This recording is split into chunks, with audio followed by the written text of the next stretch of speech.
powerful cloud method. මොකක්ද මේ powerful cloud method එක කියන්නේ? මම ඔයාලට මේ ගැන හරිම කෙටියෙන් සරලව පැහැදිලි කරලා දෙන්නයි මේ වීඩියෝ එක කරන්නේ.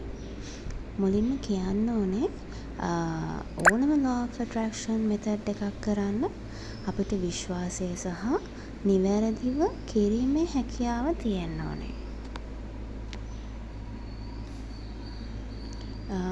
මම මේ cloud method එකෙන් සාර්ථක ප්‍රතිඵල කීප වතාවක්ම අත්දකපු කෙනෙක්. ඉතින් විශ්වාසය තමයි තියෙන්න ඕනේ. විශ්වාසය බලවත් කියනවනේ. අපි මැනිෆෙස්ට් කරද්දී අපිට අවශ්‍ය කරන දේ විශ්වෙන් ඉල්ලා සිටීමක් තමයි කරන්නේ. ඒ කියන්නේ අපේ ධනාත්මක සිතුවිලි ශක්ති තරංග ඔස්සේ අපේ අරමුණු කරා යන්න සම්ප්‍රේෂණය කරනවා. සිතුවිලි ප්‍රබලයි කියනවනේ නේද? හිතන්නකෝ අපිට අවශ්‍ය කාරණාව අපේ ආදරණීය කෙනෙක් වෙන්න පුළුවන්. නැත්නම් රැකියාව සම්බන්ධ දෙයක්. මිල මුදල් සම්බන්ධ දෙයක්. සෞඛ්‍ය සම්බන්ධ දෙයක් වෙන්නත් පුළුවන්. ඉතින් මේ cloud method එකෙන් අපිට පුළුවන් කරනවා අපේ තරහ වෙච්ච කෙනෙක් යාළු කරගන්න. නැත්තම් අපි කාගෙන් හරි කෝල් එකක් එනකම් බලන් ඉන්නවා. මෙයා කෝල් කරන්නෙම නැහැ. ඉතින් අපිට පුළුවන් එයාගෙන් කෝල් එකක් එන විදියට විශ්වාසයයි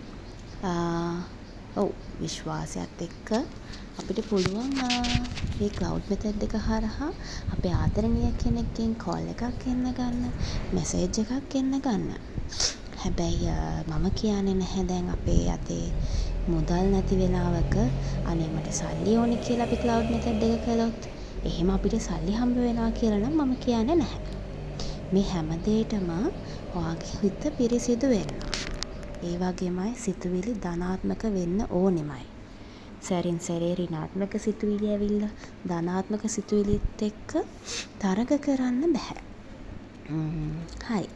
අපි දැන් යමු මේ cloud method එක කරන විදිය බලන්න.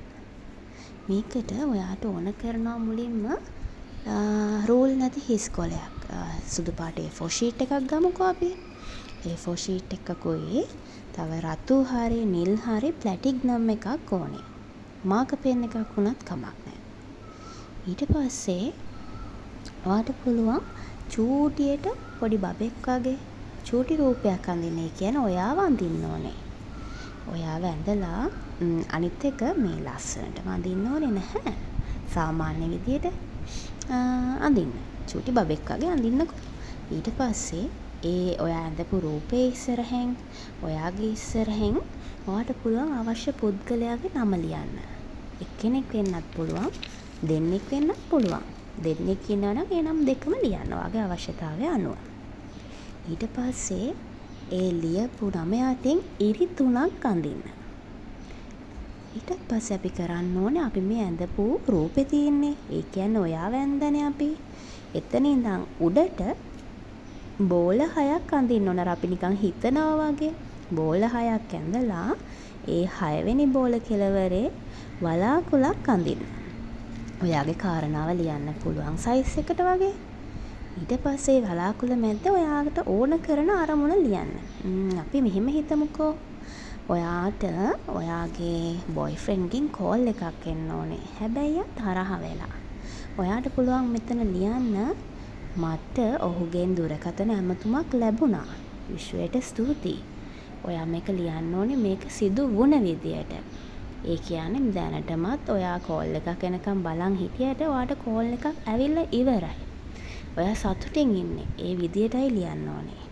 එහෙම නැත්නම් පුළුවන් ඔහු මා මුණ ගැසීමට පැමිණියා. විශ්වයට ස්තුතියි.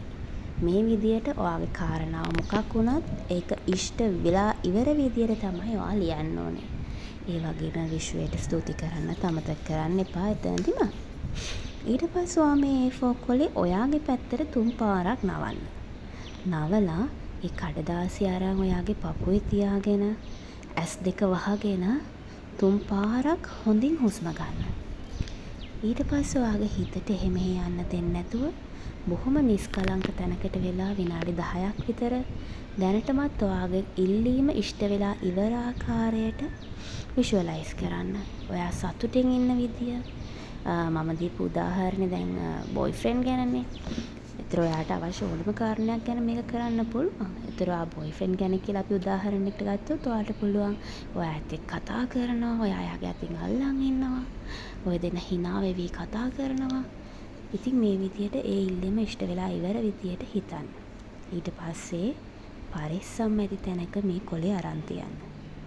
ඊට පස්සේ ආයෙත් මේ ගැන හිතන්න ඕනේ නැහැ. ඔයාට පුළුවන් ඔයාගේ එදිනදා ජීවිතේ වැඩ කටයුතු කරගෙන යන්න. හැබැයි කිසිම වෙලාවක ඍණාත්මක සිතුවිලි හිතට එන්න දෙන්න එපා. මේක හරියයිද? මේක වැරදියිද? මේක ඇත්තද? නෑ. ඔයාගේ හිත එක තැනක තියාගන්න, විශ්වාසය තියාගන්න. ඉතින් මම මේ ක්ලවුඩ් මෙතඩ් එකෙන් මගේ අවශ්‍යතා 3 පාරක් 4 පාරක් වගේ ඉෂ්ට කරගෙන තියෙනවා. විශ්වාසය තියෙන්න ඕනේ. ඉතින් කරලා බලන්න. ඔයාගේ විශ්වාසය නොසෙල්වී තියාගන්න. ගිහින් එන්න.